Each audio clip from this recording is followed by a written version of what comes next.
फिर से सेम उसी तरह क्वेश्चन एक और है ग्रुप बी का 8 का बी नंबर में, जो हमने अभी आपको तुरंत बताया। इस क्वेश्चन में जो है यहाँ से आपको यहाँ तक सॉल्व करना है, बस अब क्वेश्चन सॉल्व हो गया। इसका मान आपको निकालना है और ए बी सी का होल स्क्वायर प्रूफ कर देना है, जो कि हमको यहाँ पर प्रूफ करना है। अब आप बोलोगे भाई यहाँ तो vector b cross vector c से स्टार्ट किया गया है और यहाँ पर आपका question vector a cross vector b से स्टार्ट किया गया है। और हम लोग ये पढ़े हुए हैं कि इसका अल्टरनेट जो है, क्लास का अल्टरनेट आपस में क्या होता है, इक्वल होता है। हम लोग पहले देखे हुए हैं। इसका मतलब आप इसका मान निकालो या फिर इसका मान निकालो या फिर इसका मान निकालो, तीनों का वैल्यू मेरा समान रहेगा। तो यहाँ पर हम लोग इसका वैल्यू निकाले हुए हैं। जितना काम हम लोग इसको सॉल्व करने में किए हैं, सारा काम आपको इस क्वेश्चन में कर देना है। इस सॉल्यूशन में आपका प्रूव हो गया, आपका दोनों क्वेश्चन क्लियर हो गया। ध्यान से देख लो आप, यहाँ मेरा निकल गया है ए बी सी का होल स्क्वायर, जो हमको यहाँ प्रूव करना है। अब इस क्लास को सॉल्व करना है। इसको सॉल्व कैसे करते हैं, आगे का डॉट प्रोडक्ट एंड दोनों का क्रॉस प्रोडक्ट करते हैं। तो वेक्टर बी इसका मेरा डॉट प्रोडक्ट होगा और जो बचा उसका क्रॉस प्रोडक्ट होगा।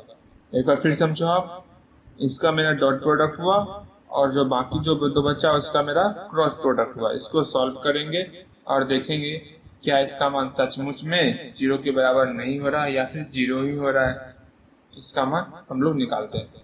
तत्काल इसको जो है vector C cross vector a को आप वेक्टर एम मान के चलो, ठीक है। और हम लोग फॉर्मूला पढ़े हैं vector m cross vector a cross vector b का क्या, वेक्टर ए से मल्टीप्लाई करेंगे वेक्टर एम और वेक्टर बी का dot product, minus vector b से मल्टीप्लाई करेंगे वेक्टर एम और वेक्टर ए का डॉट प्रोडक्ट। जहां जहां वेक्टर एम है वहां पर जो है हम लोग vector C cross vector A put करेंगे। That's clear. हम लोग करते हैं बिल्कुल इस फॉर्मूला की तरह। हम लोगों ने यहाँ पर जो है पुट करके मान लिख लिया।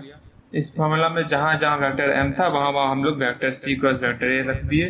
अब जो है इसको हम सॉल्व करेंगे। अब ध्यान दो, यहाँ पे ए बी सी को हम लोग जानते हैं कि आगे का डॉट प्रोडक्ट एंड बाकी का क्रॉस प्रोडक्ट होता है।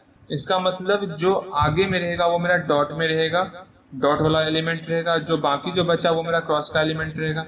सेम वही फंडा, जो यहाँ पे आगे में डॉट में है वो मेरा आगे आ जाएगा और जो मेरा बाकी जो बचा वो मेरा क्या हो जाएगा, बीच में रहेगा।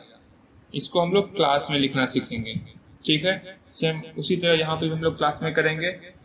जो मेरा डॉट में रहेगा उसको आगे लिखेंगे और जो मेरा क्रॉस में है इसको बीच में लिखेंगे। अब यहाँ ध्यान दो, ये क्लास में जो है दो एलिमेंट सेम है, इसका मतलब इसका वैल्यू मेरा 0 होगा। ये मेरा पूरा 0 हो गया। यहाँ पे डॉट में आ गया मेरा ए और ये मेरा क्या था, पहले से क्लास में था तो क्लास में लिख लिया। सेम वही फंडा यहाँ पे भी लगेगा।